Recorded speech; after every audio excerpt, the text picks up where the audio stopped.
Good morning everyone. Let us solve some numerical problems on moving charges and magnetism.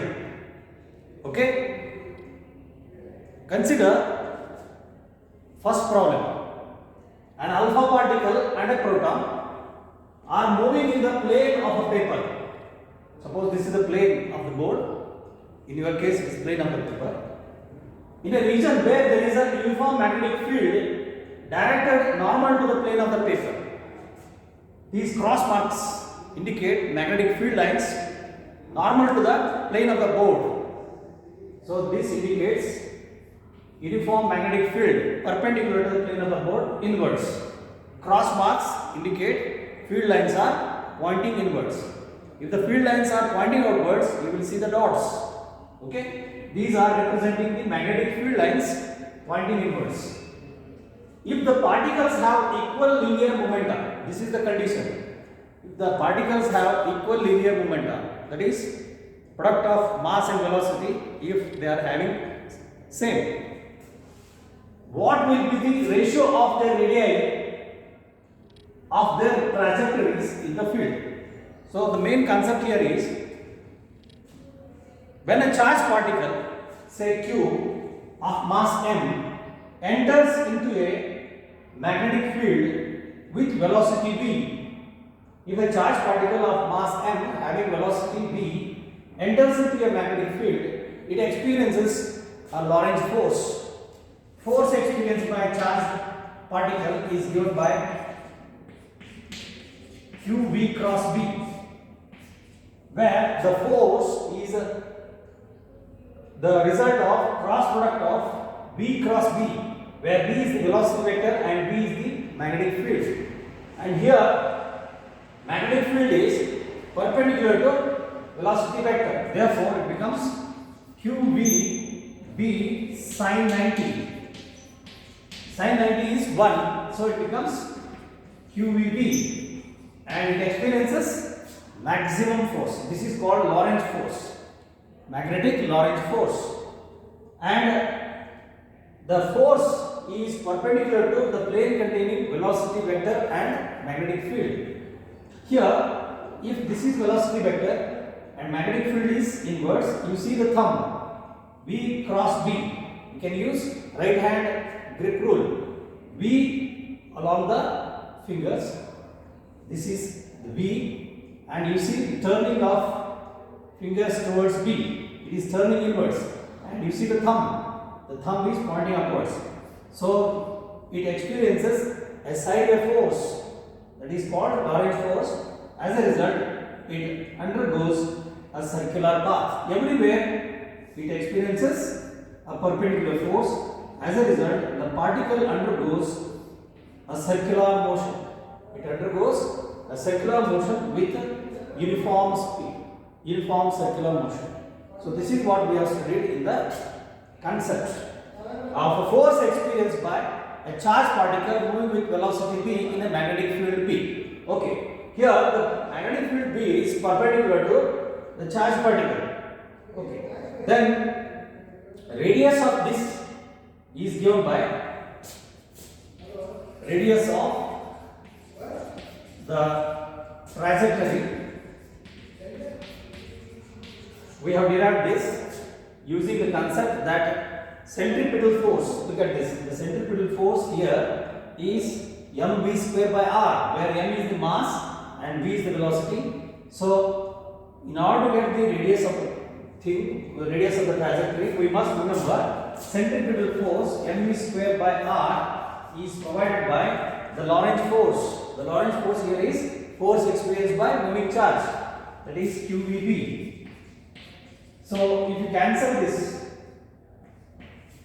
then you can see r is therefore equal to the radius. Radius is therefore equal to mv upon qb. It becomes mv upon qb, where q is the charge, b is the magnetic field, l is the mass, and v is the velocity.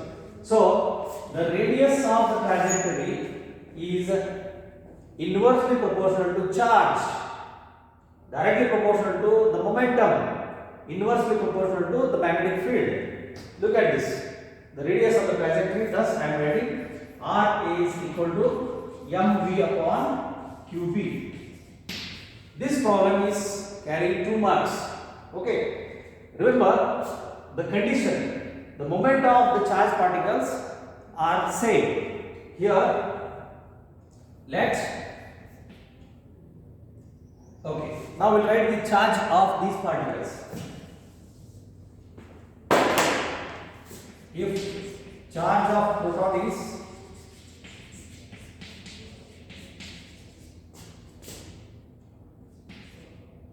plus E, because it is having positive charge as that of an electron, plus E, 1.6 into 10 to the power of minus 19 coulomb, positive charge. Then charge of alpha particle. You know alpha particle is nothing but a helium nucleus consisting of 2 protons and 2 neutrons. Helium nucleus itself is called as an alpha particle, having 2 protons and 2 neutrons. Then naturally the charge of an alpha particle is plus 2e, charge of 2 protons. So this helps us to find the radii of the proton and that of alpha particle. So I will write Rp as the radius of proton and R alpha as radius of the alpha particle, radius of trajectory of alpha particle. So you can see from here R is inversely proportional to charge, because mass and velocity, this product is given same, linear momenta are equal. So when mv of these particles are equal, then B is also same, they are not changing the magnitude of magnetic field. Therefore R is inversely proportional to charge. More the charge, lesser is the radius. Lesser the charge, more is the radius. That is the meaning. So I can write now, therefore Rp is inversely proportional to Qp. So Qp I have taken it as plus E.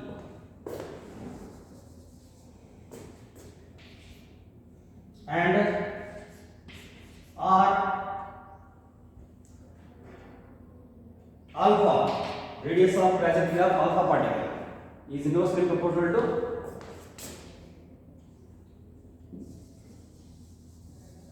inversely proportional to 1 upon 2e. Therefore directly we can take now the ratio of their radii.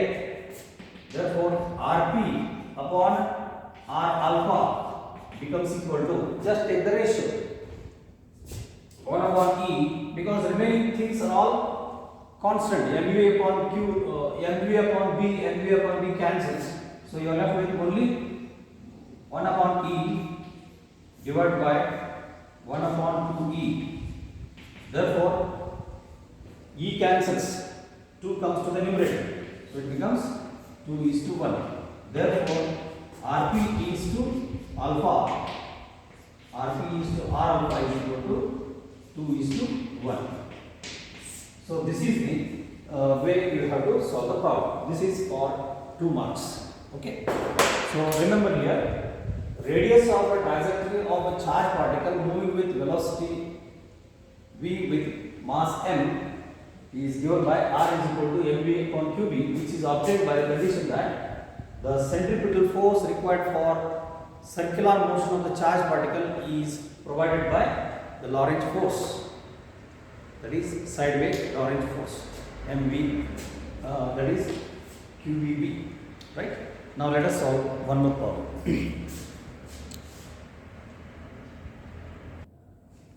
Okay, let us see the second problem. Write the expression for a force acting on a charged particle q moving with velocity vector v in the presence of magnetic field B. Just now we discussed about that force. It is called Lorentz force, magnetic Lorentz force. Show that in the presence of this force, kinetic energy of the particle does not change. You have to prove that the particle moves with the same speed. Only thing is its velocity vector changes due to change in direction. Kinetic energy of the particle does not change, and instantaneous power is 0. This is what you are supposed to prove. So just now we discussed, suppose this is a charged particle Q moving with velocity v in a magnetic field. Suppose this is magnetic field B.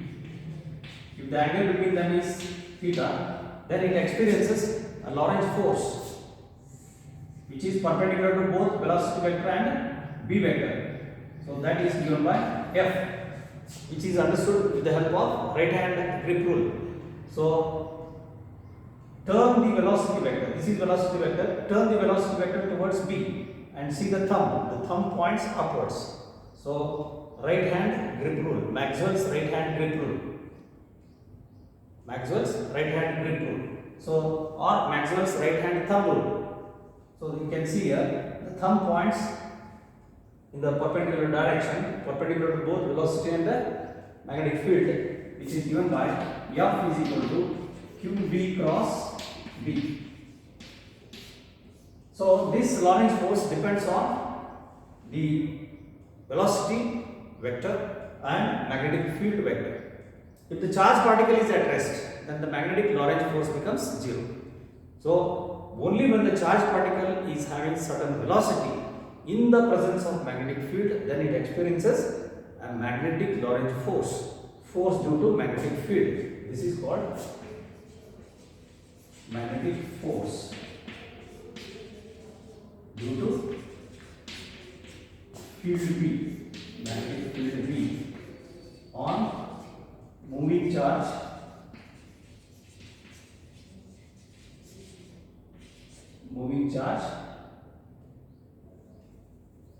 with velocity on moving charge with velocity v. This is also called as Lorentz force, magnetic Lorentz force. Okay. Now this is the expression. Now you have to show that kinetic energy of the particle does not change. Now when the particle is moving in the presence of magnetic field, then work done. First, let us calculate work done by the force. Work done by the force. If this is velocity vector and this is magnetic field, then work done by the force.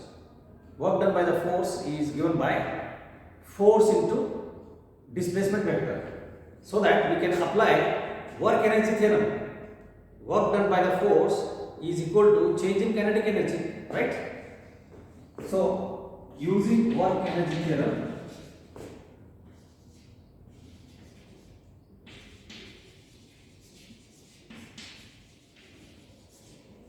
work done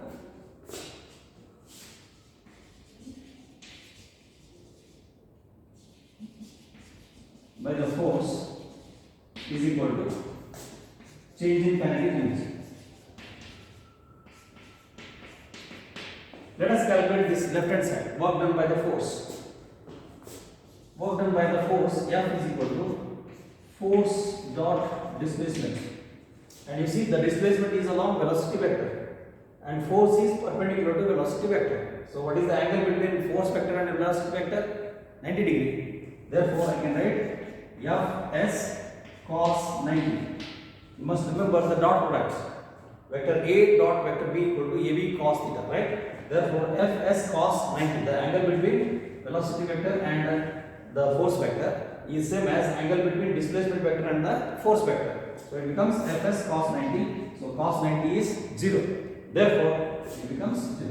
So when work done is 0, definitely change in kinetic energy is 0. So therefore change in kinetic energy is equal to 0. So it implies the kinetic energy does not change. Thus it implies kinetic energy of moving charge does not change.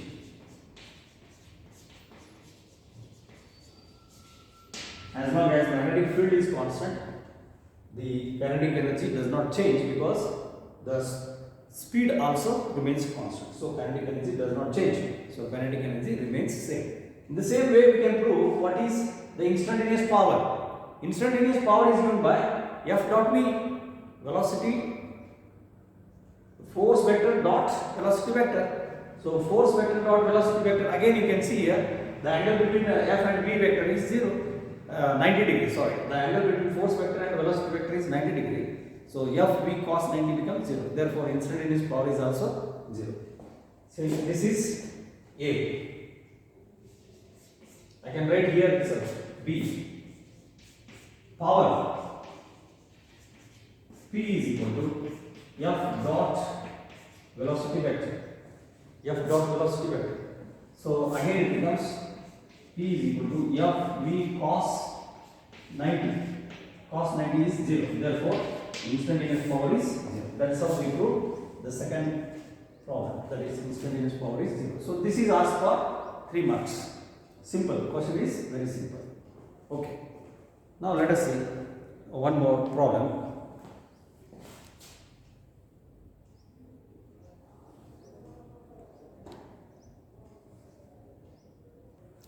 Okay, let us see one more problem.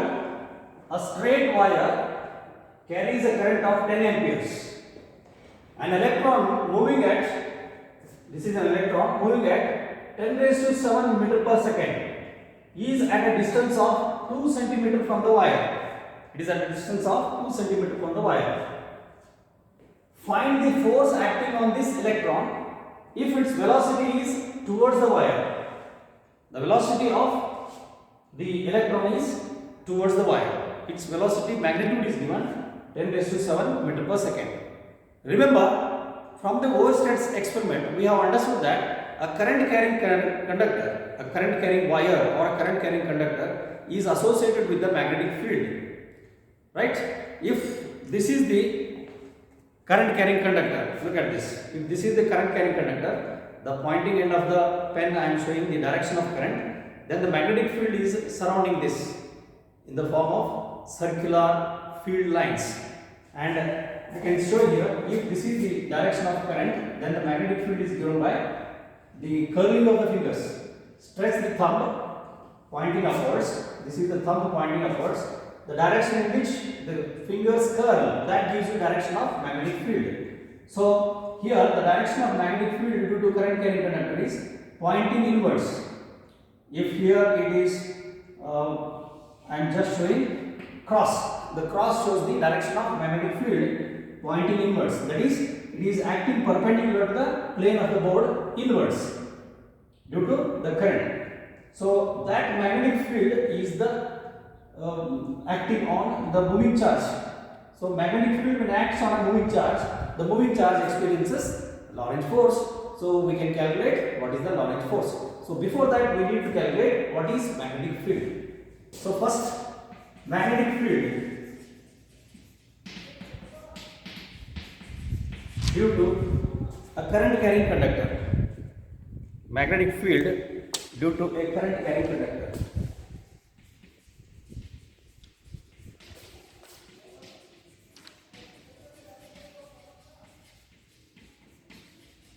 B is equal to,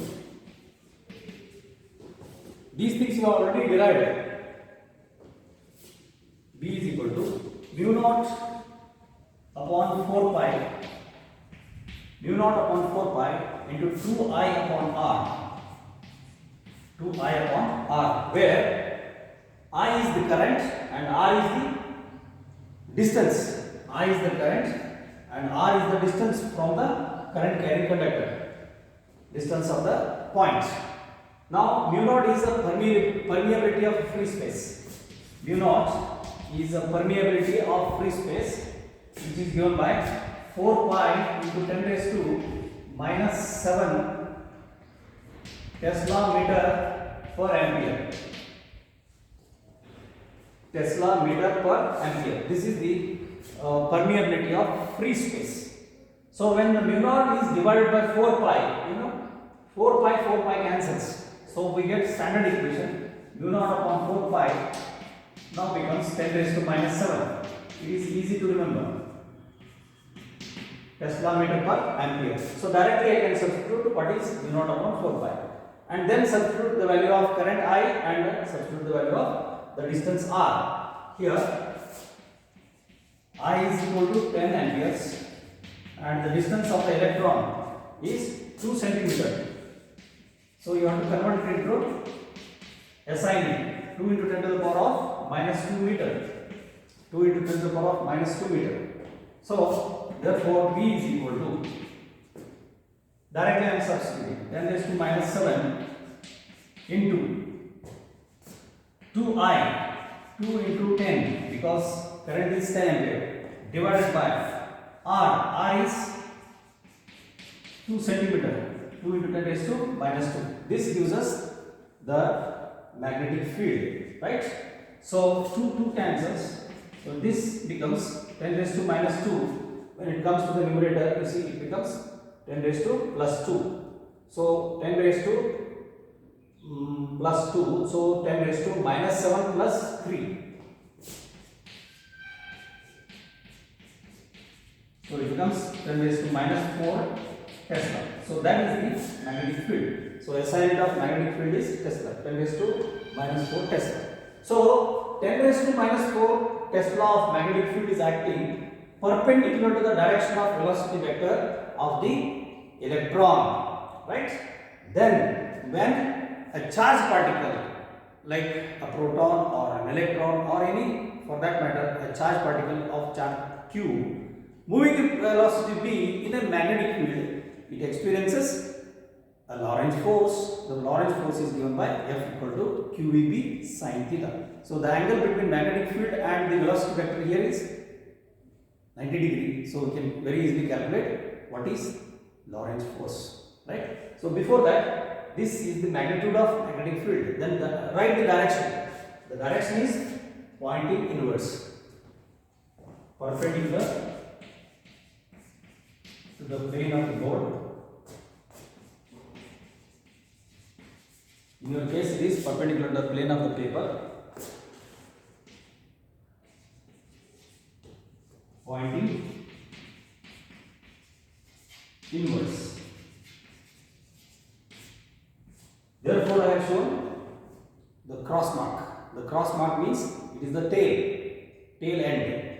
If it is pointing outwards, we will see the pointed end, that is the head end. The head end is to show the arrow mark coming out. The tail end is to show the arrow mark entering inwards. Okay. So magnetic field and velocity vector are perpendicular to each other. Now we can calculate force.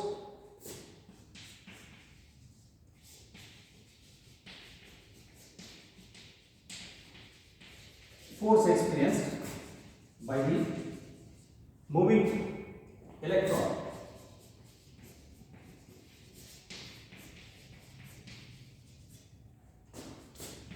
F is equal to QV cross V, that is equal to QVB sin 90, because the angle between velocity vector and magnetic field vector here is 90 degree. V is perpendicular to V, or V is perpendicular to V. V is perpendicular to V. Therefore, it becomes maximum force QVB. QVB. Then we can calculate using the speed and the charge of the electron and the magnetic field. We can calculate what is the force. Therefore, F is equal to charge of the electron 1.6 into 10 raised to minus 19 coulomb. You must remember this. Charge of electron 1.6 into 10 raised to minus 19 coulomb into speed 10 raised to 7 into magnetic field. Magnetic field is 10 raised to minus 4. That becomes the force in Newton. So you can just see here 10 raised to minus 19 minus 4, it becomes 10 raised to minus 23. Minus 23 plus 7, it becomes 60. Minus 23 plus 7, it becomes minus 60. Therefore, 1.6 into 10 to the power of minus 16 Newton is the force acting on the electron. Now the question arises, what is the direction of force? Because once you calculate magnetic field, it just describes only its magnitude. Since magnetic field is a vector quantity, you have to mention its direction also. So we have mentioned the direction pointing inwards. Here we have calculated the magnitude of force, 1.6 into 10 to the power of minus 16 Newton. But we have to mention the direction also. So how to find out the direction? Look at this.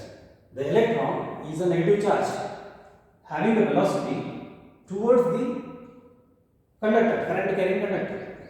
It is having velocity towards the current carrying conductor. You have to imagine a positive charge of same magnitude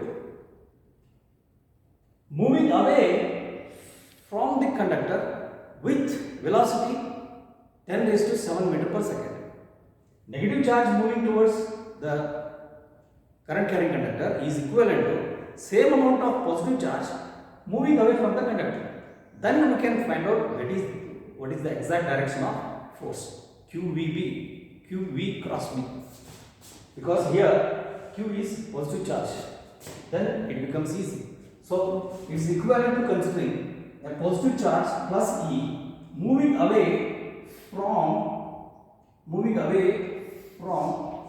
the current carrying conductor with the same speed 10 raised to 7 meter per second. Then how to find out the force? Look at this. This is the direction of velocity, and you see the direction of magnetic field. The field is inverse. We have followed. The field is pointing inwards. When the field is pointing inwards, right? When the field is pointing inwards, the velocity vector of the positive charge particle is plus Q is in this forward direction. Then you fold this velocity vector towards B. See the thumb. The thumb is pointing upwards. So this is the direction of force. So force experienced by the electron is in the same direction as that of the current.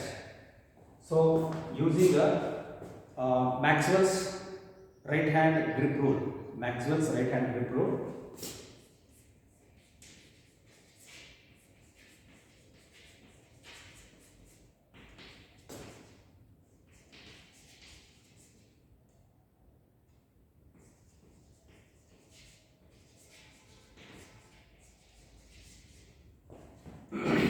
Maxwell's right hand grip rule. We can find out.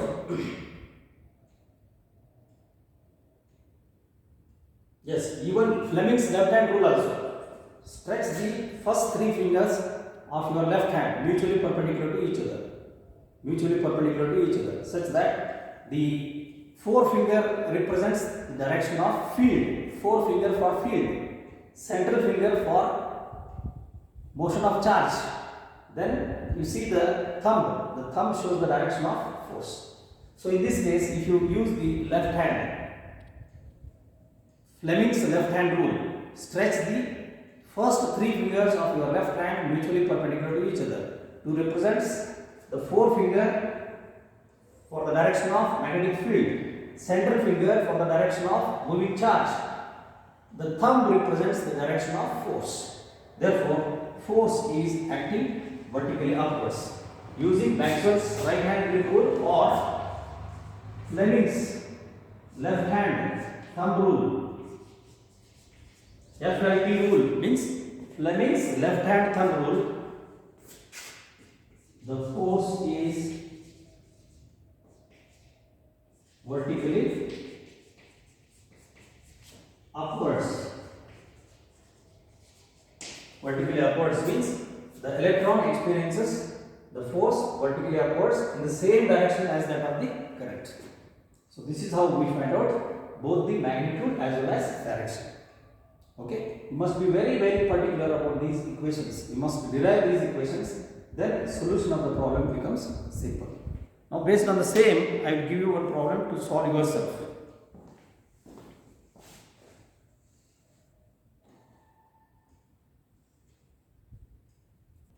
Now here are the two problems. You can try yourself.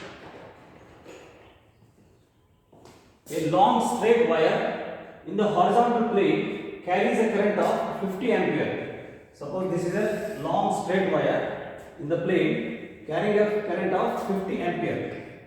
I is equal to 50 ampere.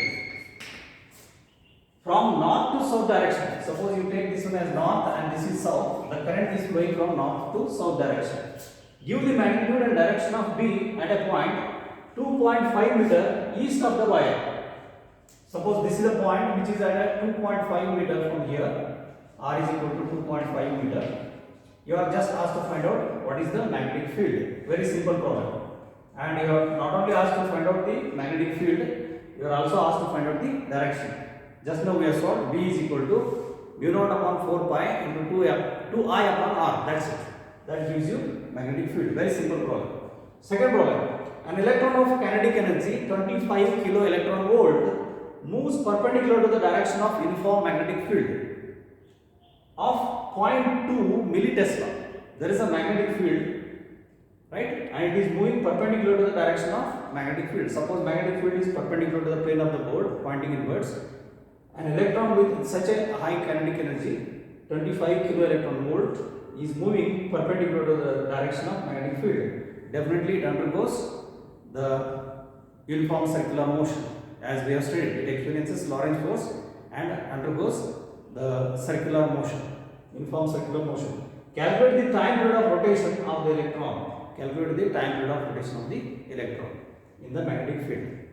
Does the time period depend on the kinetic energy, or reciprocal of time period is frequency? Does the frequency of rotational motion of charge, rotating charge, depend on kinetic energy? You know from the theory of cyclotron, the principle of cyclotron is that the frequency of rotation of charge is independent of its kinetic energy. Therefore, kinetic energy is nothing to do with its frequency, or kinetic energy is nothing to do with its time period, So we can calculate the time period using the frequency. Q is equal to mv upon qb. mv upon qb. So using that, we can find out the frequency. Let me verify. Yes. Frequency is equal to qb upon 2 pi m. It's not mv. Frequency nu is equal to qb upon 2 pi m. Therefore, time period t is equal to 2 pi m divided by qb. Okay. It is from the theory of cyclotron. Cyclotron frequency nu is equal to qb upon 2 pi m. Right. I think you will be able to solve it. We will discuss more problems in the next video. Thank you. Have a nice day.